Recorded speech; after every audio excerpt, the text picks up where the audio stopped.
নমস্কার বন্ধুরা, আজকে আমি তোমাদের সাথে শেয়ার করব কিভাবে আজকে আমি কাসকি মাছ রান্না করেছি। এই মাছকে অনেকে কাসকি মাছ বলে, কেউ আবার ঢেলা মাছ বলে। বিভিন্ন এলাকায় বিভিন্ন নামে পরিচিত। যাই হোক, এখন আমি মাছগুলোকে ভেজে নিয়েছি।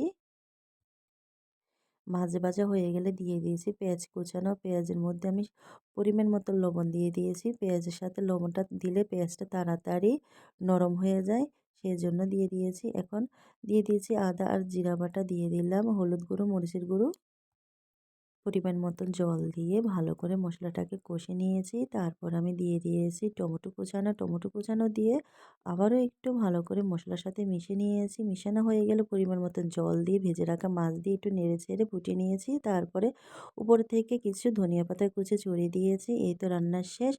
আজকের এই রান্নাটি তোমাদের কাছে কেমন লেগেছে অবশ্যই জানাবে। ধন্যবাদ সবাইকে।